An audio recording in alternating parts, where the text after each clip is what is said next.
పోయి ఏం చేయమన్నాడు, నా భర్తను కాదు నన్ను కూడా కాల్చుమని ఒక ఆడబిడ్డ ధైర్యంగా తుపాకి ఎదురుందని ఏం చెప్పిండు,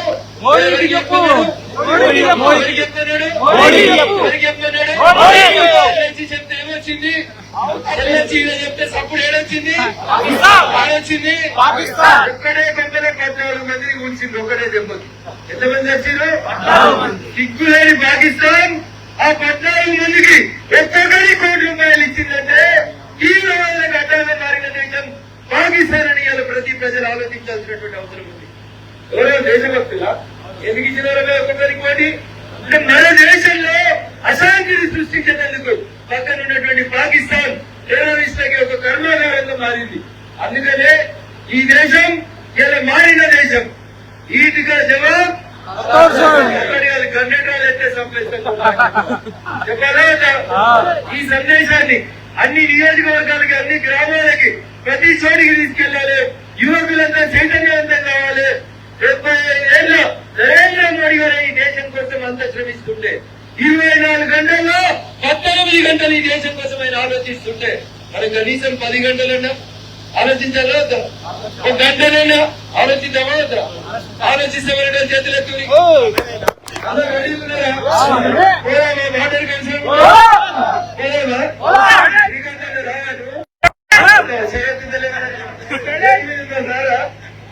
బాలరాజేశ్వర గారు కూడా ఎత్తి, నాగరికల రామచంద్ర కూడా ఎత్తిండు. 60 ఏళ్ళను కూడా తుపాకిస్తే వేయమంటుంటే మరి సిద్దిపేట ఎట్లా ఉరుగుతాను ఉండాలి? లేదా సిద్దిపేటలో కాంగ్రెస్ అవసరమైతే వేయాలా? దినేష్ విభీషణ్ రెడీగా ఉన్నారు. ఎప్పుడు పోతే విభీషణ్ పంపించారు. అవసరం లేదనే కోరుకుందాం. మన సైన్యం మనల్ని కాపాడుతుందని కోరుకుందాం. ఆ సైన్యానికి ఆపద వచ్చిన రోజు, మన సైనికులు ఎవరైనా అమరులైన రోజు ఆ కుటుంబాలను మనం గుండెల్లో పెట్టి కాపాడుకుందామని చెప్పి తెలియజేస్తూ ఈ రోజు సిద్దిపేట పట్టణంలో తిరంగా యాత్రకి నరేంద్ర మోడీ గారు ఇచ్చినటువంటి పిలుపుకి స్పందించి ఇంత గొప్ప సంఖ్యలో కదిలి వచ్చినటువంటి మీకు అందరికీ కూడా శిరస్సు వంచి నమస్సుమాంజలి తెలియజేస్తూ మొన్నటి మన పోరాటంలో సైనికుల పక్షాన జరిగినటువంటి పోరాటంలో మన తెలుగు బిడ్డ మురళీ నాయక్ కూడా అమరుడైండు. ప్రాంతాలు వేరైనప్పటికీ కూడా మన తెలుగు బిడ్డ మురళీ నాయక్ గారు అమరుడైండు. ఆ మురళీ నాయక్ గారి ఆత్మకి శాంతి చేకూరాలని చెప్పి ఈ సందర్భంగా తెలియజేస్తూ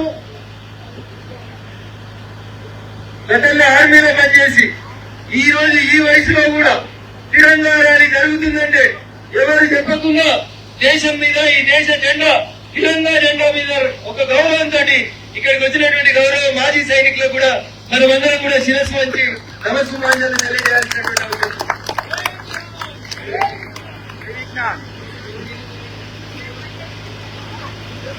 సిద్దిపేటకు చెందినటువంటి జోసెఫ్ గారు గతంలో సైన్యంలో పనిచేసి వచ్చింది. ఈ రోజు ఈ దేశంలో జరుగుతున్నటువంటి ఈ దేశ పౌరుల మీద జరుగుతున్నటువంటి దాడికి స్పందించి ఈ వయసులో ఉన్న వారు కూడా వచ్చిందంటే మరి యువకులమైనటువంటి మనం ఎట్లా నడవాలనేది దయచేసి ఒకసారి ఆలోచించుకోవాలని మీకు అందరికీ కూడా తెలియజేస్తూ నరేంద్ర మోడీ గారి